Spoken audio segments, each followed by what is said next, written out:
Hi, David Odell with Odell Complete Concrete.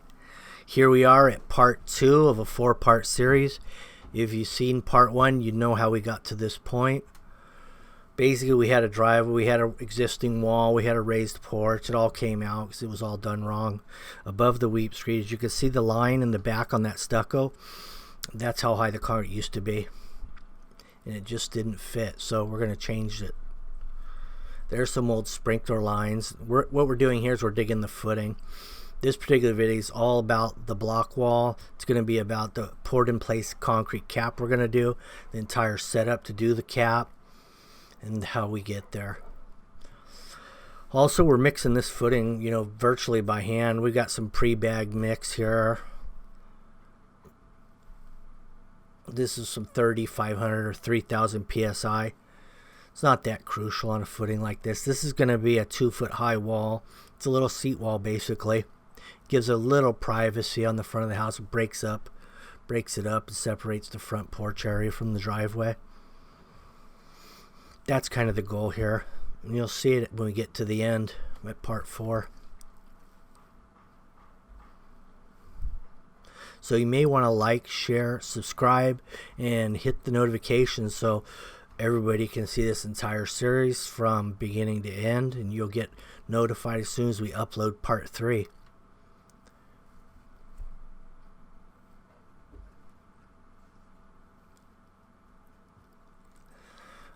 When I do these hand mix jobs like this, I just grab a pallet, whatever's on a pallet, and it's usually right around a yard of concrete per pallet.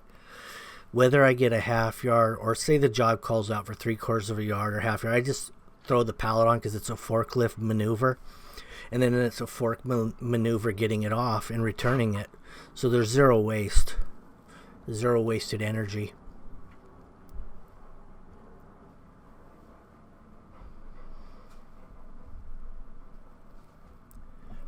Right now I've got a string line at the back of wall, and I established elevation from the slab elevation. That's what establishes this elevation. 3 blocks, 8-inch blocks, 24 inches. I'm going to have a 3.5-inch cap poured in place on top. So that means, and I also want about 3 to 4 inches of concrete over that footing. So I'm going to set top of footing 4 inches below top of grade of slab, and that'll do the trick. Also, I want slope out away from the house and away from the garage floor, and I want the seat wall level. So there's not much room for error when you add all those things together.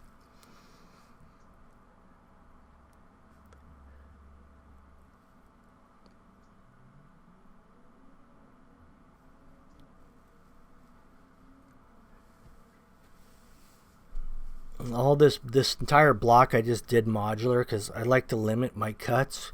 Every block I cut I can utilize. Like if I cut a block in half, I have 2 half blocks, and I can utilize them all in the entire build.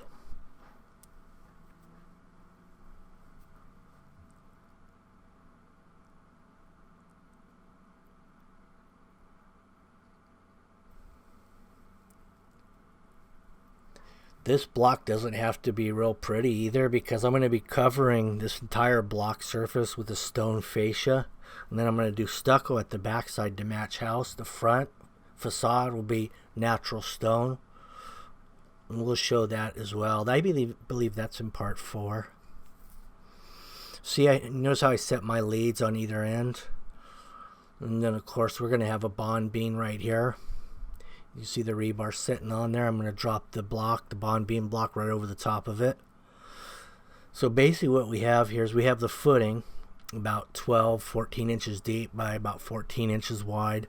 That has a 1/2-inch rebar running horizontal all the way. And then we have the bond beam here, top block, and then it will be solid grouted all the way through.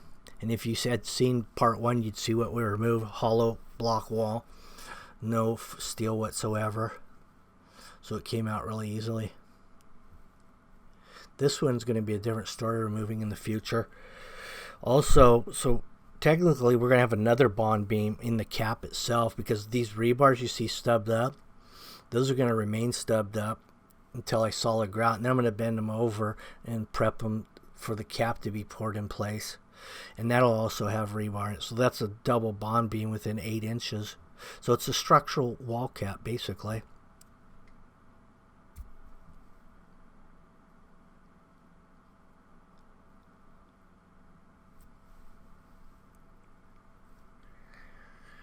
You could do a precast cap, concrete cap on here, but you know, they come loose. This doesn't. Okay, so we've got this baby, so we're getting it solid grouted.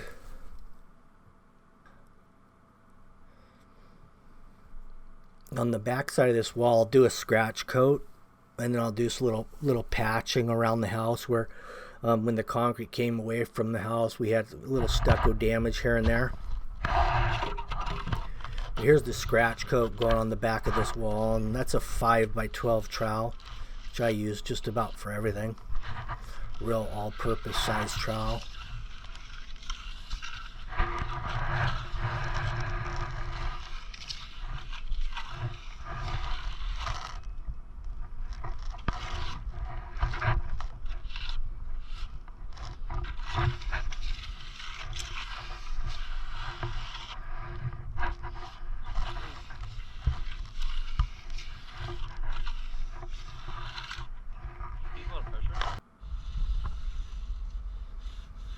And once I get it all troweled on there nice and flat, then I'm just going to take the green sponge here, a little bit of water on it, and rough it up, so when I get ready to put my final stucco finish on there, it'll bond really nicely to it.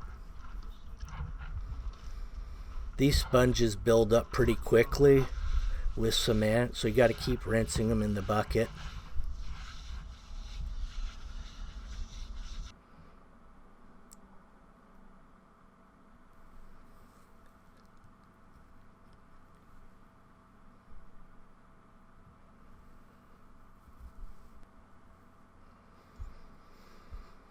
Now we're getting ready to start forming the poured in place concrete cap. On the back side here, since we're just going with a stucco finish, we don't want as big as a cantilever. We only are going to go off about 2 inches on the back side. So we got the 3/4. It's actually a 1x3, so that's 3/4 of an inch width there. And then the foam I'm using gives you another 1/2 inch. So we're going to go 1/2 and 3/4. That'll be the cantilever on this, on the back side. Then on the front, since we're going to put a stone facade, we'll go with a 2x4. So we'll have the 1.5 inch plus your 3/4 inch for your foam. And that'll allow plenty of space, so when the stone goes under there, we'll have the same cantilever front and back once the stone goes in. Now I'm just using some Tapcons, and these Tapcons I've probably had for a good 5 years. I just reuse them over and over and over. They just keep on working.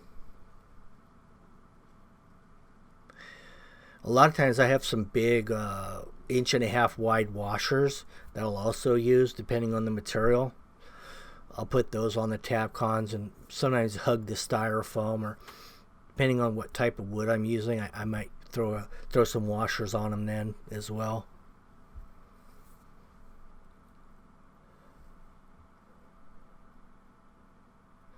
Now when you're setting this particular form here, you're better off setting it high rather than low.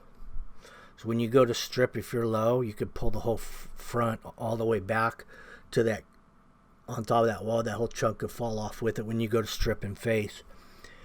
So it's better to be high than low in this situation.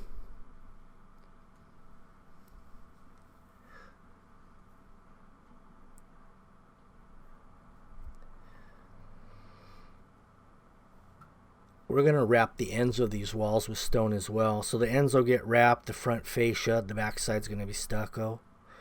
Now we've got the rebar going all the way across, tying to the verticals that go all the way down into the footing and through the wall.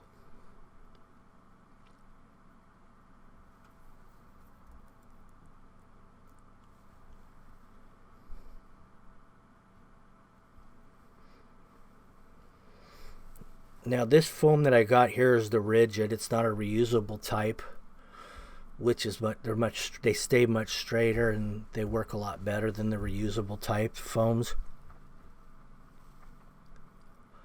There's no adhesive at the bottom of these, so what I did is I'm just going to use the 3M glue that I always use for everything, for my expansion foam.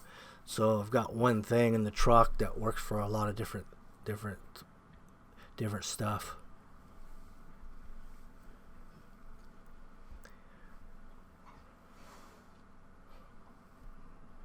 Spray some 3M adhesive and just stick it on there. And you see those wire ties that are going through that foam? I tied those to the rebar. And what those do is just kind of stabilize the foam, keep it straight when the concrete goes in there.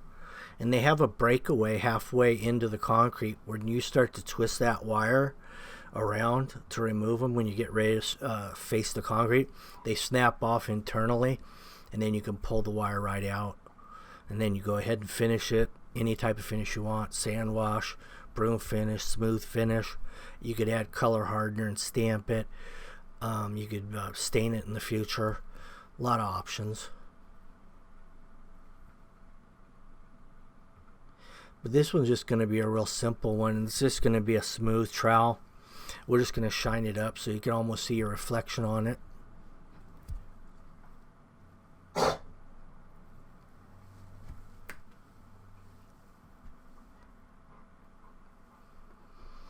When I sprayed the 3M glue, I sprayed on the styrofoam also, so my 45s hook up, and that way the concrete doesn't come through there.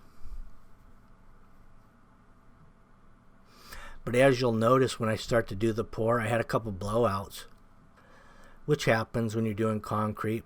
It's not that uncommon, but the question is what you do about them when it does happen, how you solve problems when they happen. And we're going to show that little detail too. So far so good. I've got a little duct tape on the end. I'm just using a little palm sander as my vibrator to knock out the air pocket, rock pockets on the edges, because I am going to wet strip this and finish it.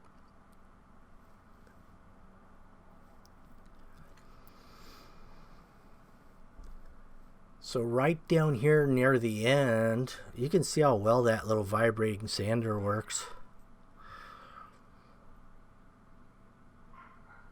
Right here, the last 3 feet, she came loose. You could see it right there. Just started to pop and the cream's falling out from the bottom of the foam. And the only way you're going to fix that, because now you've got aggregate in between the styrofoam and that 1x3 right there.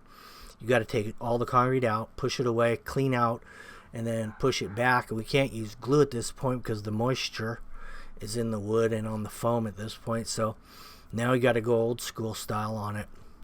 You got to make it work. We're going to put some kickers on it and a straight edge on it, and just push it back and put the concrete back in there.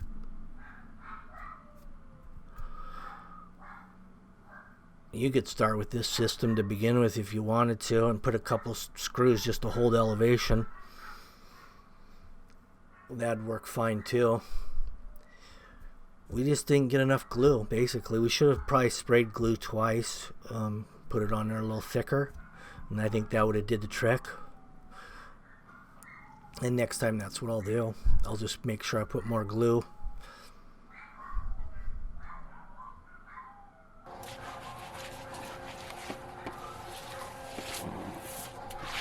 Oh, you can see the kickers here on the one side. We had a blowout right there as well. The last 2 feet of this one.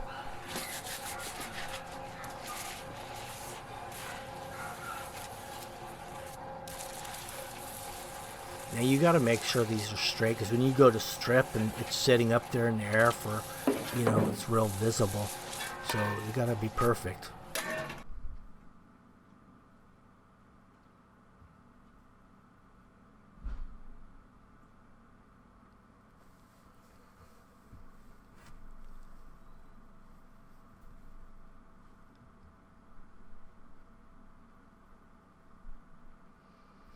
On that mix that we use, I used the Blue Hawk 4500 PSI.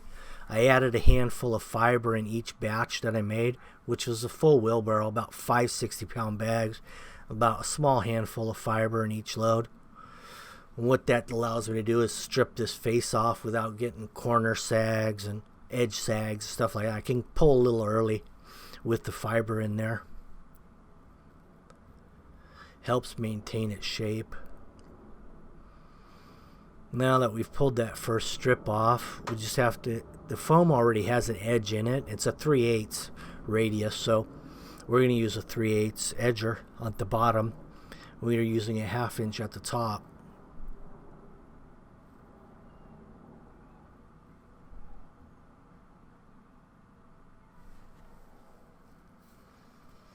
Even though I was using a 4500 psi bag mix, I actually added a little bit more powder to it.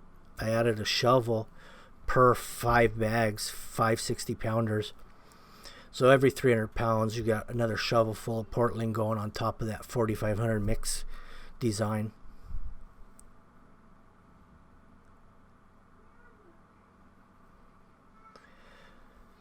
So before I pull the sides, I usually pull an end off and then I run vertically an edge going vertically on these ends.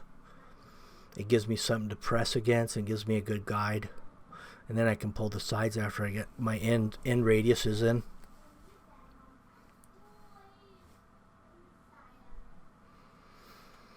Basically what I did is I just pull a little cream from the top by working the concrete, and I slap it on the sides, and it makes it real easy.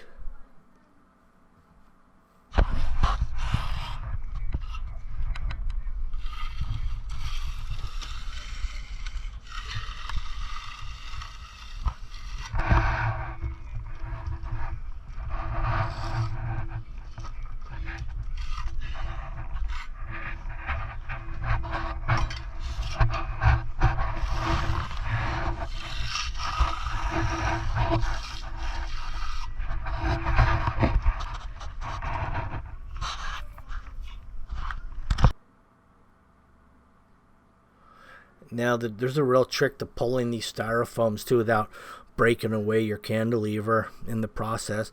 And the way I did it in this case is I just pushed them straight downward rather than pulling them out. I actually pushed them down. If you pull them out, sometimes you can get caught on something and you can pull that whole cantilever off. You can fix it, but it's just more work.